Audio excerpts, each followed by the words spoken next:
Assalamualaikum dan salam sejahtera para pelajar. Saya akan sampaikan syarahan tentang medical negligence. Ini bahagian kedua, versi bahasa Melayu. Bagi kursus Ethics dan Law in Nursing DGN 125. Pada bahagian 1, kita telah belajar tentang dua elemen negligence yang perlu dibuktikan oleh pihak plaintiff, iaitu yang pertama standard of care, yang kedua breach of duty. Okey, ini yang ketiga, the breach of duty caused the harm. Kita telah belajar dalam bahagian 1 tentang dua elemen negligence yang perlu dibuktikan oleh pihak plaintiff. Okey, yang pertama ialah standard of care, yang kedua breach of duty. Okey, ini adalah elemen yang ketiga, the breach of duty caused the harm. Pelanggaran tugas telah menyebabkan kecederaan, iaitu kecederaan ataupun damage disebabkan oleh berlakunya pelanggaran tugas yang menjadi penyebab kepada kecederaan tersebut. Komplikasi dan liability. Apa itu komplikasi? Apa itu liability? Okay, komplikasi ni adalah satu komplikasi yang biasa berlaku disebabkan oleh sesuatu rawatan, ubatan. Kalau ubatan kita panggil kepada kesan sampingan ataupun side effects. Komplikasi dan side effect ni dia bukan satu benda yang boleh dapat pampasan, sebab dia boleh berlaku kepada kebanyakan orang tapi tidak semestinya berlaku. Liability pula adalah satu beban yang ataupun satu perkara yang menjadi satu beban kepada seseorang tu disebabkan oleh perkara tersebut tak sepatutnya berlaku pada dia. Okey. Komplikasi dan kesan sampingan yang biasa tidak dianggap sebagai satu liability. Namun begitu, apabila berlaku satu komplikasi yang luar biasa yang tidak pernah berlaku pada orang lain, ini mungkin menunjukkan ada berlakunya breach of duty. Okey.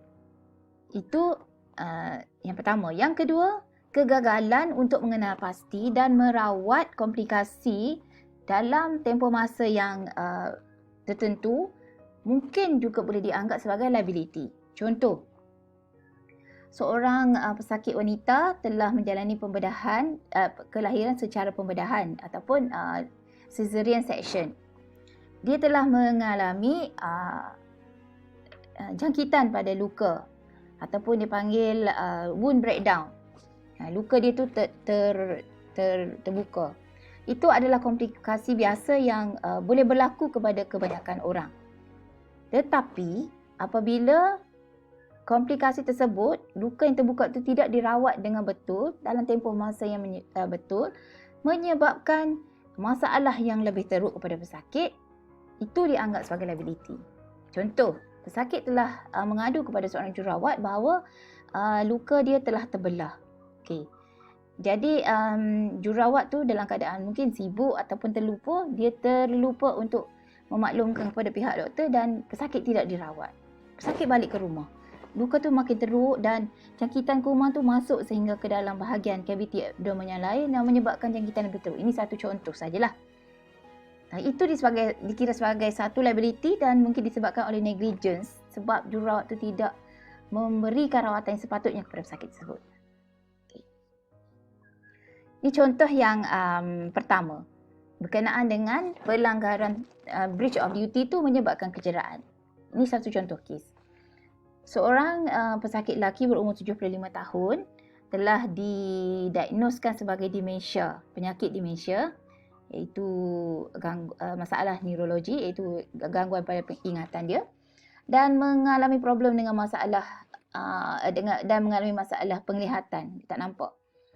Dia tidak boleh membuat aktiviti kehidupan seharian dengan sendiri dan dia memang duduk di atas katil dan biasanya pagar katil dia diangkat. Dan suatu hari tu dia nak pergi ke tandas. Sebelum dia rasa nak pergi tandas tu, ada seorang jururawat datang ke katilnya dan kemas-kemaskan katil dan dia tak angkat pagar pesakit tu. Jadi pesakit ni dia, sebab demensia ni dia macam dalam istilah kita macam nyanyuk lah. Jadi dia pun turun je. Tadi katil tu mungkin tinggi sebab tadi diorang kemaskan katil. So katil tu mungkin dia buat tinggi lah. Jadi dia pun turun dari katil tu dan jatuh. apabila dia nak turun dengan keadaan dia yang tak ingat dan mata yang tak nampak, dia turun dengan keadaan tidak bersedia, dia jatuh ke bawah, apa akan berlaku? Okey. Berlaku tak pelanggaran breach of duty kat situ? Ya, berlaku sebab sepatutnya bagi kes-kes macam ni, pesakit yang orang tua, kanak-kanak, pagar katil memang kita kena angkat sentiasa. Sentiasa berada dalam keadaan angkat. Okay, itu standard of care yang akan dibuat oleh jururawat lain. Tapi jururawat ni dia tak buat. So, pesakit jatuh dan cedera disebabkan oleh dia tak buat tu. Itu adalah the breach of duty cause the harm. Okay.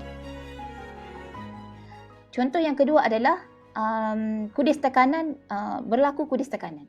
Okay. Seorang pesakit yang fully bedridden, memang sepanjang masa dia duduk atas katil, kita perlu melakukan, contohnya pesakit ni perlukan penukaran posisi dia dalam masa 4 jam sekali. Sebab dia tidak boleh bergerak disebabkan oleh penyakit dia.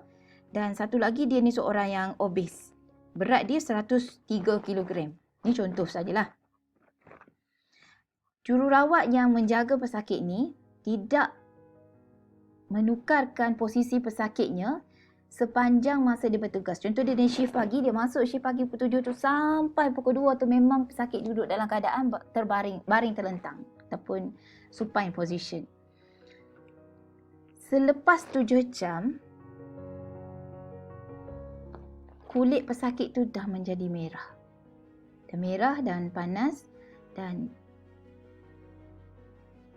itulah tanda-tandanya berlaku tekanan pada sesuatu kawasan. Biasanya kudis tekanan ni dia berlaku dekat kawasan-kawasan yang ada tulang. Dia panggil bony prominence. Dekat situlah bila ditekan dengan lama, dia akan menyebabkan jadi merah, sesuatu kawasan yang bony prominent biasanya. Okey. Jadi disebab kalau ikut standard of care, dia perlu dilakukan 4 jam sekali positioning, penukaran position. Apa yang dilanggar oleh jururawat ni ialah dia tidak melakukan 4 hourly positioning tersebut. Apakah kesan daripada dia breach of duty tu? Berlaku tanda-tanda awal kudis tekanan. Itu belum dikira kecederaan, tetapi dia telah menjurus ke arah kecederaan tersebut. Jadi itu adalah salah satu contoh breach of care yang menyebabkan harm. Okey, elemen yang keempat, iaitu elemen yang terakhir adalah the plaintiff was harmed. Plaintiff itu telah dicederakan. That the plaintiff has suffered injury or loss which are a reasonable persons in the circumstances could have been expected to foresee. Maksudnya apabila berlaku pelanggaran duty of care tadi, memang akan berlaku kecederaan ni. Maksudnya kecederaan ni akan boleh dijangka. Memang boleh dijangka. Okay. Yang bagi yang elemen yang keempat ni, hanya masalah perubatan yang berlaku akibat daripada negligence sahaja yang boleh diminta pampasan. Kalau tidak berlaku disebabkan oleh negligence tu tak boleh. Contohnya kecederaan-kecederaan lain yang disebabkan oleh perkara lain. Jadi dalam claim tu dia nak claim tentang contoh insiden jatuh katil tadi, kecederaan selepas jatuh katil, tapi disebabkan dia nak claim juga untuk benda lain. So yang tu tak boleh. Okay. Other subsequent medical problems which cannot be shown to flow from the negligence do not attract compensation. Itulah maksudnya tak boleh minta pampasan kalau tidak directly disebabkan oleh negligence tu. The plaintiff or decedent in wrongful death cases. Contohnya decedent ni pesakit itu telah meninggal dunia disebabkan oleh kecederaan tu, dia telah meninggal dunia. Dia mestilah dicederakan sama ada secara fizikal, secara mental ataupun ekonomi. Maksudnya apabila dia mengalami kecederaan tu menyebabkan dia hilang pekerjaan, so dia tidak ada sumber pendapatan lagi. Itu dari segi ekonomi. Jika tidak ada kecederaan, walaupun berlaku breach of duty, tapi tidak ada kecederaan, jadi tak ada kes. Pihak plaintiff tidak boleh menuntut. Walaupun dia tahu jururawat tu buat salah, tetapi tidak ada kecederaan berlaku, jadi tidak ada tuntutan boleh dibuat. Ini contoh yang pertama, saya kaitkan dengan kes yang saya bagi contoh sebelum ni. Yang pesakit yang jatuh dari katil tu, pesakit yang 75, lelaki 75 tahun yang mengalami demensia dan masalah penglihatan tadi jatuh katil, dia mengalami patah tulang yang banyak kawasan lah, multiple bone fractures. Dan kena juga di bahagian tulang belakang dia juga tercedera menyebabkan dia tidak boleh berjalan sepanjang hidup dia selepas itu. Dia kena on wheelchair.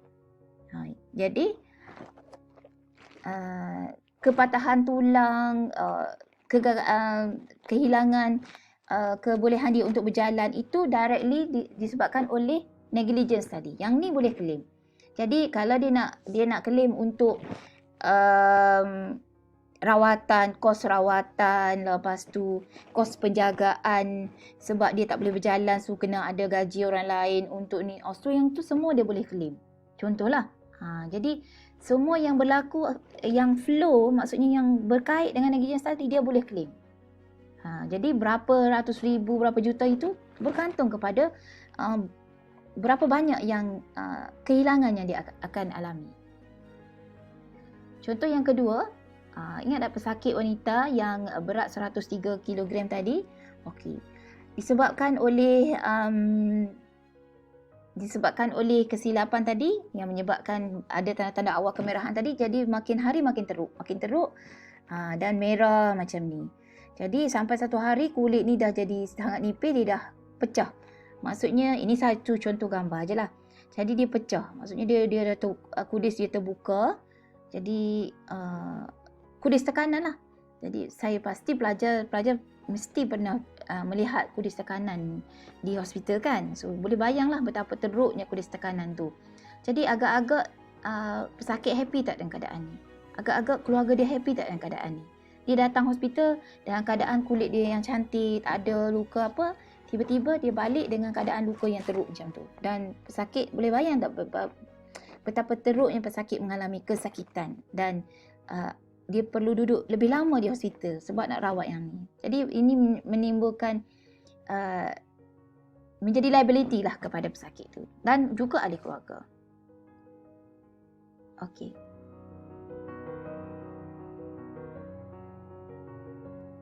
Ini adalah contoh-contoh kajian yang melibatkan medical negligence. Kita tengok beberapa kajian. Okay, yang pertama, masalah medical negligence yang berkaitan dengan ophthalmology. Ini satu retrospective study. Retrospective study ni dibuat kajian, dia kaji tentang benda yang dah lepas. Okay. Dia tengok data daripada 2002 sampai 2018, ada 942 kes sepanjang tempoh tersebut dan 30 kes berkaitan dengan ophthalmology, berkaitan dengan mata. Daripada 30 kes ni, ada 22 kes yang telah berjaya. Maksudnya kes tu telah menang. Jadi pihak plaintiff berjaya membuktikan bahawa memang ada kes. Jadi 22 kes menang. 30 kes buat tuntutan tapi 22 kes saja menang. Kebanyakan yang berlaku ni pesakit-pesakit mengalami kecederaan dan mengalami merana lah, suffer from cataract. Dari mata dia jadi masalah cataract dan jadi glaukoma. Glaukoma ni pressure dekat dalam mata terlalu tinggi dan dia boleh menyebabkan masalah paling teruk, dia boleh menyebabkan kebutaan. Okey. Okey. Tu yang pertama. Kes yang kedua, Gosipiboma. Ini satu medical negligence juga. Gosipiboma ni adalah istilah yang digunakan untuk menunjukkan objek tertinggal di dalam kaviti badan pesakit semasa pembedahan. Contohnya seperti cotton material, gauze, sponges, towels dan ada juga kes yang melibatkan instrumen.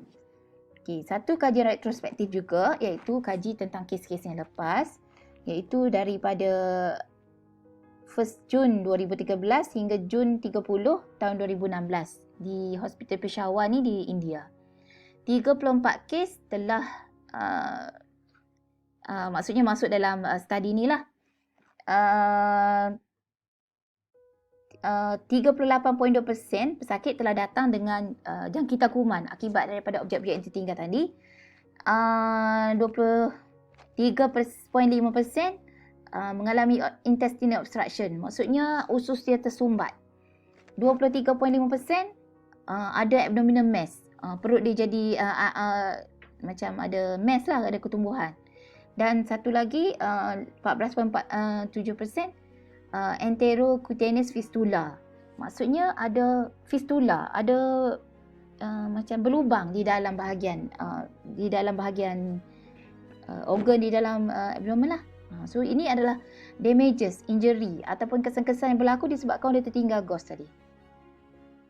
Okay, kes yang ketiga ialah medication error yang melibatkan pelajar nursing.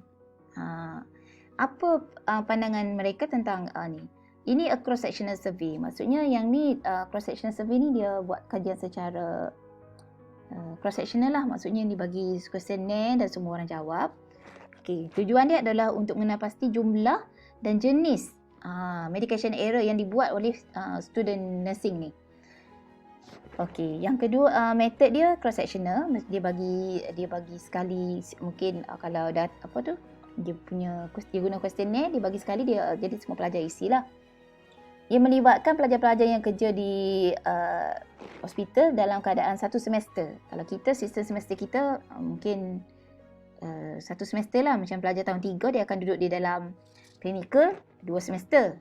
Okay. Dan mereka ni boleh bagi ubat. Okay. Jadi biasanya kalau dalam tahap kita, pelajar tahun 3 lah. Okey, 324 orang pelajar yang dikenal pasti. 124 orang pelajar telah melakukan kesilapan.